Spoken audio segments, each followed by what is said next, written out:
So today I was thinking about how I want to go and buy another car and get ready to add one more car to my fleet of vehicles, and I've been trying to really decide what car I want to get, and right now I'm pretty unsure. I kind of have like a top 5 pick sort of in my head, and I'm weighing in a lot of different factors.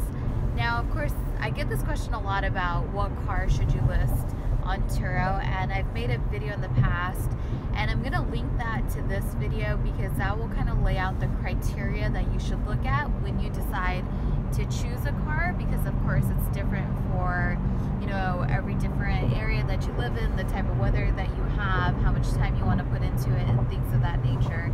But some of the cars that I've been thinking about is one of them is either another Vanderhall Venice, which I have one and I love that car and people seem to really love it and it provides a really good experience.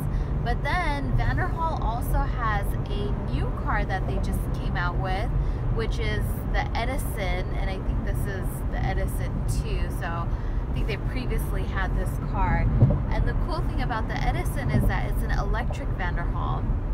I haven't driven that one yet, but I know of some friends that got one, and so I definitely want to check that out. And I think that that might be sort of a nice mix-up, is having sort of that cool 3-wheeler car, you know, convertible style, but it's electric. You know, I haven't really seen anything like that out there on the market, and it's automatic, so maybe that could appeal to a different audience. And the Edison has a 200-mile range, which is kind of cool. I'm also looking at the Range Rover Evoque. That car looks really cool also, but I hear that Range Rovers have a lot of problems, although I've never had one, so I'm not too sure. So if any of you guys have one out there, I would love to hear from you guys. I'm also looking at a Ford Raptor. A couple years ago, I used to have a Chevy Silverado, a brand new one that I bought, and I listed it on Turo. It didn't do so well, and I think that's just because at that time a market for trucks really wasn't there yet. And I think it's still not entirely there, but seems to be growing, and especially with the Ford Raptor, just because that's such a cool car, that could potentially do well. So I don't know if, you know, if I find a good deal, if I should just get that Ford Raptor, especially because I think it was more recently named as the truck that holds its value the most out of any other truck, if I read that correctly. Or I was thinking of maybe adding another Jeep, because my two-door Jeep, lifted Jeep that I have is doing really well.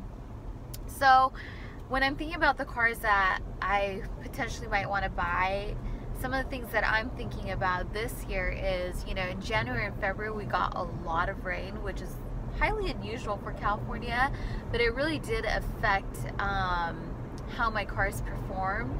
So I'm thinking of diversifying, and that's, you know, that's sort of where my apprehension is when I think about doing like a Vanderhall or maybe another Polaris, is just, you know, if we experience bad weather like that consecutively, that gets kind of tough because you really can't get those cars out.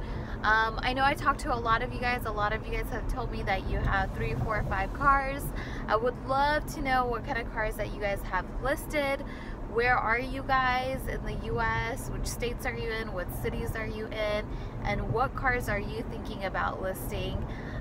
So if you guys could share that information with me, that would be so cool. I would love to hear from you guys and kind of what your thoughts are and what car you think I should list next. Alright, thanks for watching, guys. Talk to you soon.